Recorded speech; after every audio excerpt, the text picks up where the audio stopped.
వారి పాదబద్ధం నమస్కరిస్తుంది. భక్త సమయకి స్వాగతం. స్వామి వాక్యం మనందరికీ తెలుసు, స్వామి ఏది చెప్తే అదే వేదం, ఏది చెప్తే అదే జరిగి తీరుతుంది. దాంట్లో ఎలాంటి మనకు సందిగ్ధత సందేహం ఉండకూడదన్న విషయం అనేక మంది ఉదంతాల్లో మనకు తెలుస్తూనే ఉంది. అదే సత్యసాయీశ్వరు సుబోధ సారమెల్ల వేదవరాసి చిలికిన వెన్నపూస సత్య ధర్మాలు స్థాపింప జగతిలోన తెలుపుచున్నారు మానవులు తెలిసి కొనగా అని స్వామి గురించి చెప్తూ ఉన్నారు. కాబట్టి స్వామి నోటి నుంచి ఏది వచ్చినా కూడా అది వేదమే. తర్వాత స్వామి ఏది చెప్తే అది ఖచ్చితంగా జరిగి తీరుతుంది. అంటే ఇమ్మీడియట్గా కాకపోయినా ఏదో ఒక టైంలో జరిగి తీరుతుంది. స్వామి అదే చెప్తున్నారు కదా మనకు. సో మనకు తత్వమసి అని మనం చెప్పుకుంటుంటాం. తత్వం అసి అంటే అది నేనే ఉన్నాను అంటే అది ద్వైతం అవుతుంది. మరి భగవంతుడు నిర్గుణ పరబ్రహ్మ స్వరూపం కదా, అద్వైత స్థితిలో ఉంటాడు కదా. మరి దీన్ని ఎలా మనం అన్వయించుకోవాలి అంటే స్వామి ఏం చెప్పాడు? తత్వం అసి అని చెప్పాడు స్వామి. తత్వం అంటే పవర్ నేచర్, దట్ ఈస్ ఆత్మ. అసి అంటే ఎగ్జిస్ట్. సో ఆత్మ ఎగ్జిస్ట్, ఇక్కడ ఉండేదే ఆత్మ అని చెప్తున్నారు స్వామి. కాబట్టి ఆ ద్వైతాన్ని కాస్త స్వామి అద్వైతంగా చెప్తారు. అహం బ్రహ్మాస్మి అని అంటున్నాం అంటే అహం వేరే బ్రహ్మాస్మి వేరే, ద్వైతం. కానీ స్వామి ఏం చెప్తాడు? అహం అహం అని చెప్తున్నాడు, అయామై అని. సో ఇక్కడ అద్వైత స్థితి వస్తుంది. సో అలాగా స్వామి చాలా వాటికి ఇలాగా మంచి మనకు అర్థాలిస్తూ అద్వైత స్థితి నుంచి ద్వైత స్థితి నుంచి అద్వైత స్థితికి ఎలా వెళ్ళాలి అని చెప్తారు. గాడ్ ఈజ్ నోవే అని ఎవరు చెప్తే స్వామి దాన్ని జస్ట్ ఒక లెటర్ అటువంటి గాడ్ ఈజ్ నౌ హియర్ అని చెప్పాడు. సో అట్లాగా స్వామి అనేక విషయాలు మనకు చెప్తూ ఉంటాడు. అలాగే స్వామి నోటి నుంచి వచ్చిందనుకోండి ఏదైనా పలుకు, అది ఖచ్చితంగా నిజమే తీరుతుంది, దాంట్లో ఏమి సందేహం లేదు. హరీష్ అనే ఒక అబ్బాయి స్వామితో పాటు ఉండేవాడు, స్వామి వెనకాల వచ్చేవాడు అనమాట. అతను ఎంబీఏ పూర్తి చేశాడు. ఎంబీఏ పూర్తి చేసిన తర్వాత మామూలుగా వెయిటింగ్ బాయ్స్ ఉంటారు, అంటే స్వామి సంస్థలలో వాళ్ళు ఏదైనా జాబ్ ఇస్తే స్వామితో పాటు ఉండడానికి స్వామితో కలిసే ఉంటారు. మరి అది 1 year పట్టచ్చు, 2 years పట్టచ్చు, 4-5 ఏళ్ళు కూడా పట్టవచ్చు. But they will waiting very patient గా ఆశ్రమంలోనే ఉంటూ ఆశ్రమ నియమాలని వాళ్ళు పాటిస్తూ స్వామి దగ్గరే ఉంటూ స్వామి సన్నిహితంగా స్వామి అనుగ్రహం ఎప్పుడు వస్తుందో అప్పుడు జాబ్ ఇస్తే, ఏదో ఒక జాబ్ ఇస్తే దాంట్లో సెటిల్ అయ్యి స్వామితో పాటే తమ జీవనాన్ని కొనసాగించేటువంటి ఒక ప్రవృత్తి వాళ్ళకి ఉంటుంది. ఇక్కడ వాళ్ళంతా అలాగే వెయిట్ చేస్తూ ఉంటారు. అలాగే వెయిట్ చేస్తూ ఉన్నాడు. చేస్తూ ఉంటే ఈ అబ్బాయి స్వామి చాలా సన్నిహిత, అంటే స్వామితో వెనక వస్తున్నాడంటే మనకు తెలుసు కదా ఎంత సన్నిహితంగా ఉంటారు అనేటువంటిది. ఒకరోజు స్వామిని అడిగాడు, స్వామి నాకు ఏదైనా ఒక జాబ్ ఇప్పించకూడదా, నేను ఇక్కడే ఉంటాను కదా అని. అంటే స్వామి నీకు సెంట్రల్ ట్రస్ట్ లో ఆడిటర్ పోస్ట్ ఇస్తాను అన్నాడు. అదిరిపోయినాడు. సెంట్రల్ ట్రస్ట్ ఏంటి, ఆడిటర్ పోస్ట్ నాకు, నువ్వు అందరికి ఎవరెవరు తప్పులు చేస్తే అందరికి నాకు చెప్పాలి అని చెప్తున్నాడు. స్వామి నేను మేనేజ్మెంట్ చదివినాను స్వామి, చార్టెడ్ అకౌంటెన్సీ కాదు, నాకు ఆడిటింగ్ లో పెద్దగా ప్రావీణ్యత లేదు అని చెప్పాడు. చెప్తే స్వామి సరే అన్నాడు. తర్వాత ఈ అబ్బాయి బయటకు వెళ్ళిపోయాడు, ఏవేవో జాబ్స్ చేశాడు, చాలా కంట్రీస్ తిరిగాడు. తిరిగిన తర్వాత ఫైనల్ గా అమెరికన్ కంపెనీలో ఆయన సెటిల్ కావడానికి ప్రయత్నం చేశాడు. అక్కడ అతనికి ఇచ్చిన జాబ్ ఏమిటంటే ఆడిటింగ్ జాబ్.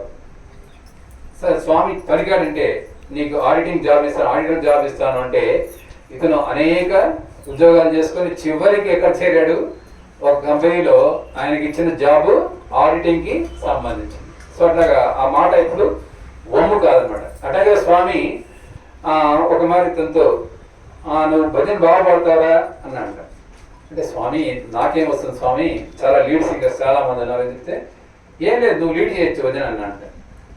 సో అట్లా అన్నాడు. అన్న తర్వాత ఈ అబ్బాయి యూఎస్కి వెళ్ళిన తర్వాత అక్కడ సాయి సెంటర్ స్టార్ట్ చేస్తే ఆ సాయి సెంటర్లో లేడీస్ సింగర్స్ చాలా మంది ఉన్నారంట, బట్ జెంట్స్ సింగర్స్ లేరు. చివరికి ఏమన్నాడు, ఇతనే లీడ్ సింగర్ అయినాడు. లీడ్ సింగర్ అయి అందరికీ సో భజన్స్ సో ట్రైనింగ్ ఇవ్వడం అని జరిగింది. కాబట్టి లీడ్ సింగర్ ఉండవచ్చు అని చెప్తే స్వామి ఎప్పుడో 10 ఏళ్ల తర్వాత యుఎస్ లో అతను ఒక సాయి సెంటర్ కి ఉన్నప్పుడు అక్కడ లీడ్ సింగర్ కావడం జరిగింది అన్నమాట. సో అలాగా స్వామి ఏదన్నా అంటే అది ఖచ్చితంగా జరుగుతుంది. కాకపోతే ఏంటి, టైం ఫ్యాక్టర్ అంతే. ఇమీడియట్ కావచ్చు, లేదా కొంత టైం ల్యాక్తో కూడా కావచ్చు. ఎప్పుడు కూడా స్వామి చెప్పిన మాట వమ్మపోదు. అది క్యాజువల్గా చెప్పని, సీరియస్గా చెప్పని. సో ఏదైనా సరే స్వామి నాకు నా మూడ్ను నేను ఎలా కంట్రోల్ చేసుకోవాలి స్వామి అని అడిగాట. అంటే మనమంతా చూస్తుంటాం, చాలా మంది మనకు డిఫరెంట్ డిఫరెంట్ మూడ్స్ ఉంటాయి. ఒక మారు మనం విశ్వామిత్రులు అయిపోతుంటాం, లేదా దుర్వాస మహర్షులు అయిపోతూ ఉంటాం. మూడుని ఎలా కంట్రోల్ చేసుకోవాలి అని అడిగాట స్వామిని. హూ ఆర్ యూ అన్నాడు స్వామి. స్వామి నేను హరీష్ స్వామి. Who are you? నేను ఎంబీఏ స్టూడెంట్ స్వామి. Who are you? ఈ అర్థం కదా, ఊరికే అయిపోయినాడు. ఊరికే అయిపోతే కాంటెంప్లేట్ అన్నట్టు, నువ్వు దాని గురించి ఆలోచించుకుంటూ పో. రమణ మహర్షి దగ్గరికి చాలా మంది వచ్చేవారు సందేహాలతో. వస్తూ ఉంటే ఆయన ఒకటే ఔషధం ఇస్తున్నాడు. Who are you? థింక్ చేయండి, నేనెవరు అనేది థింక్ చేయండి. ఒకటి అడిగారు అనమాట, స్వామి ఏంటి స్వామి చాలా మంది చాలా రకాలైనటువంటి సందేహాలతో వస్తుంటే మీరు ఒకటే మంది ఇస్తున్నారు అందరికీ, సర్చ్ చేయమని చెప్తుంటే, this is the highest medicine. ఈ హైయెస్ట్ మెడిసిన్ కాకుండా నేను వేరే మెడిసిన్ ఎందుకు ప్రిస్క్రైబ్ చేస్తాను అన్నట్టు. అంటే that is the ultimate medicine.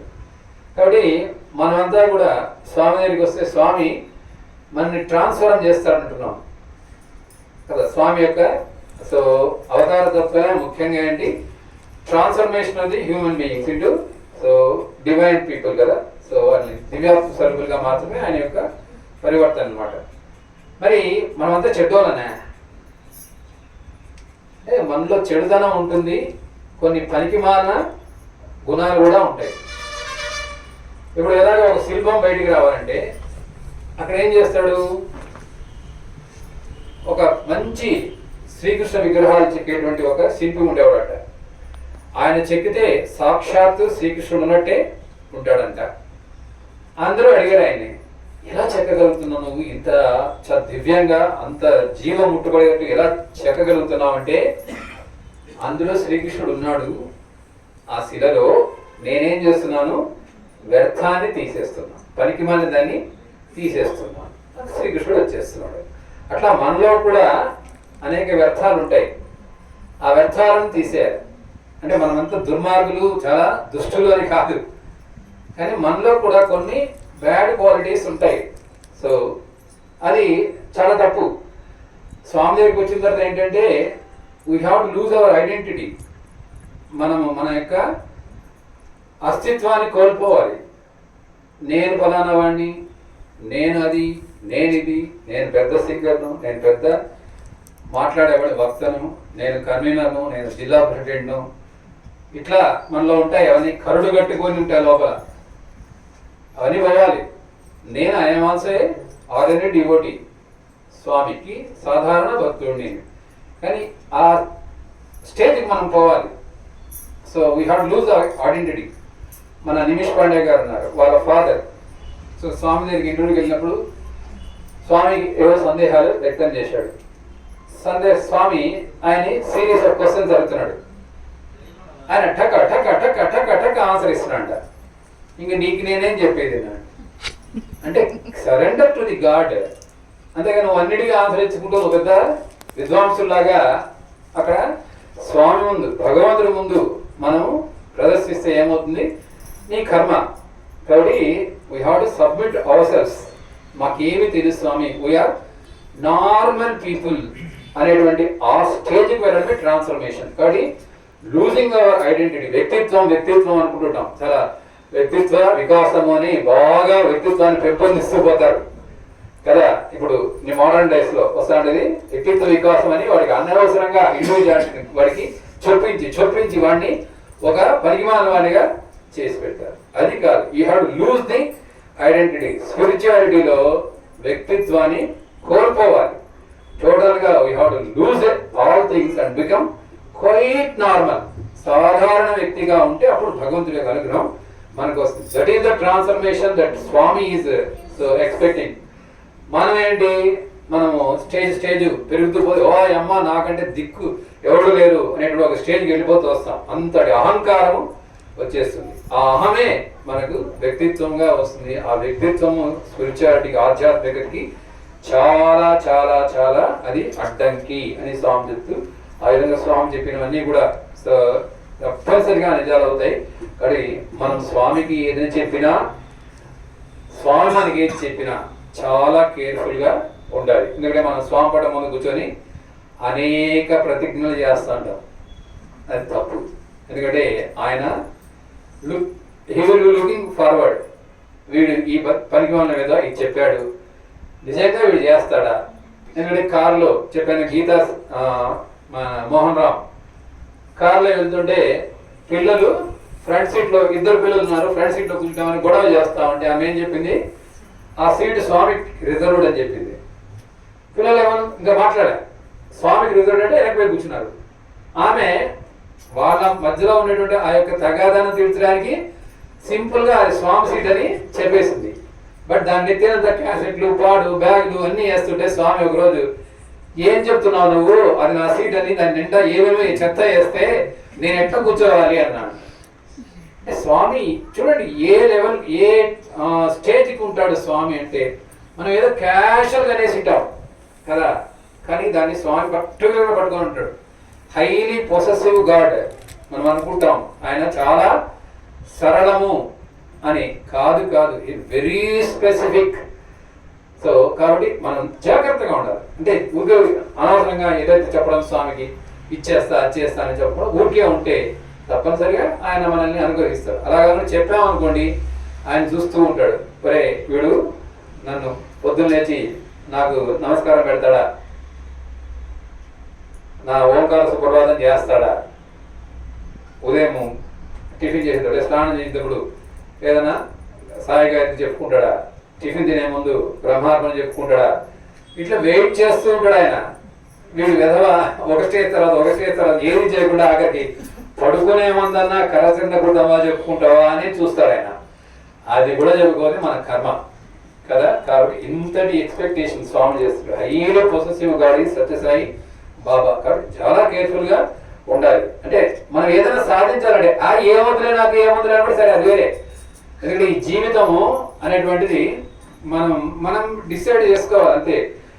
నాకు ఏముంది, మేమంతా హాయిగా ఉన్నాం కదా, చాలా మంది చెప్తుంటారు, మేమంతా హాయిగా ఉన్నాం, ఏదో మాకు ఆ భగవంతుడితో మాకేం సంబంధం అని. కానీ మనం పుట్టిందే జన్మ రాహిత్యం కోసం పుట్టాము, కానీ అది మర్చిపోయి ఆనందంగా ఉన్నాము, ఇదే చాలు, ఇంకో జన్మ బాగా మంచి జన్మ ఉండాలని మనం సాధారణంగా కోరుకుంటున్నాం. కానీ మనకు జన్మనిచ్చిందే భగవంతుడు జన్మ రాహిత్యత కోసం ఇచ్చాడు. కాబట్టి అది మర్చిపోయి మనం ఏమేమో చెప్పుకుంటే దానివల్ల ఉపయోగం లేదు. కాబట్టి అది గుర్తుంచుకొని మనం వర్తించుకోవాల్సిందిగా తెలియజేస్తున్నాం. సాయిరామ్.